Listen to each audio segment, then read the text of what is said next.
Hi, Carolina and Margot here, and we wanted to share with you some more about the United Nations. We're from Big Ocean Women, and we attend the UN regularly just to find out what's going on. And one of the things that you have mentioned before is that the UN has always been about influence and having some input and strength nationwide and internationally. But now, I guess they're trying to even restructure it to have more power. Yes. Tell me about that. Not very many people know this, but it's called the UN Restructure or Revitalization.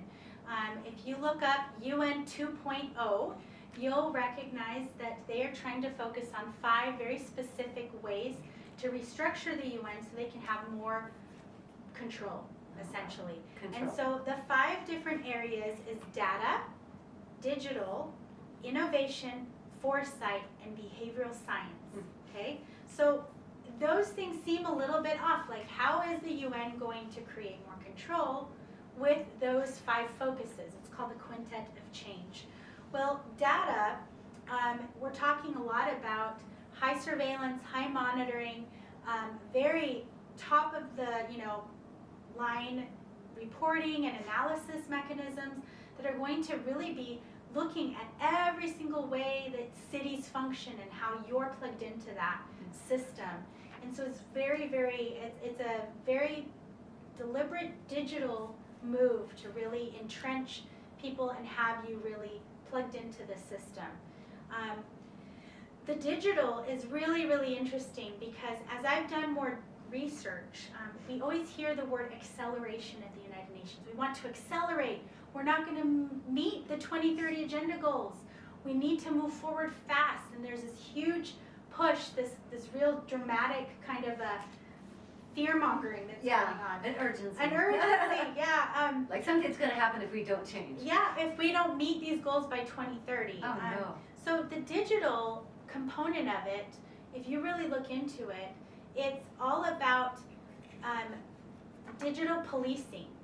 So that's their angle at talking about peacekeeping and policing. And it's going to be happening in the digital sphere. In fact, last year when we attended the UN Commission on the Status of Women, this is a really big focus. They talked about all of the kinds of violence that women endure online. Therefore, the solution is to have policing online. And so with all the tech platforms, Amazon and Facebook and Google and TikTok, all of those different, think of all the information, the data that they hold, right? Because we're just feeding it this data. Well, if it's monitored and policed, that means that it's going to be aggregated or collected into one central location whereby they really would be able to do a whole lot of controlling. The innovation, there's so many innovations coming out. One that's really important to understand is digital IDs. So right now you go to the gas station. We used to be able to pay with currency, like actual dollar bills and coins or something for our gas. Now everything is on a card. You insert your card, but now we actually have chip readers, right? Yeah. So you just lay your card down. The next innovation or iteration of that is an actual embedded identity that collects all of your, identity, your bank account, the way you pay, your passport information, everything about you, under the idea of convenience. But it can be literally it's the size of a grain of rice. It can be implanted in your hand, and you can just access all of these programs through that. So those are the kinds of innovations that they're talking about. Also Web3 innovations, also blockchain technology. Blockchain technology is an online digital ledger that essentially builds upon, and it's the idea for those that promote it is that it's transparent and you can hold people accountable. However, blockchain technology is the vehicle by which it locks you in. There's nothing, your physical self, your physical Margot, is then completely locked into your online Margot. Okay, and so every decision you make, it's locked in. There's mercy, there's no forgiveness. Like if you make any mistakes, if you're talking to a real life person, you can kind of forgive and, you can work things out and things like that. But for example, if I forget to pay a certain thing, I will get locked out of everything. I won't be able to access public transportation. I won't be able to access my bank card or whatever. So all of these innovations are highly technological, and there's something really to keep an eye on. Foresight. Foresight is something that I need to learn more about, but foresight essentially is the idea of future preparation, future planning. It's the idea of, I don't know if you've watched the movie Minority Report, but it's the idea of looking into the future and kind of looking at potential risks or, anything that could be forecasting, yeah. So I think that is something really to look into as well.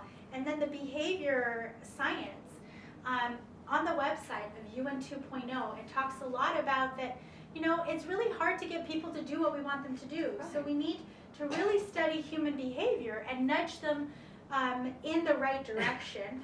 And we've seen that even with, different apps and algorithms that are promoted and things like that.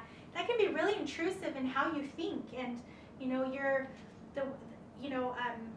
behavior modification, for example. Right. We need to start asking ourselves, how ethical is that? Is that something that we want? And do we want the United Nations to have even more control into your head?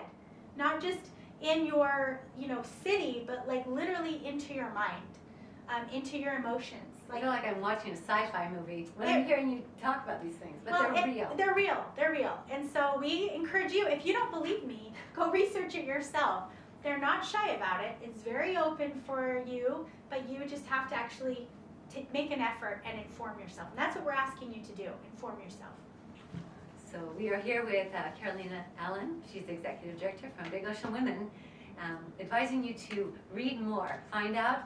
Don't panic, we have answers, but we don't want you to be naive to what the future's holding. Please go to bigoceanwomen.org. Thanks for watching.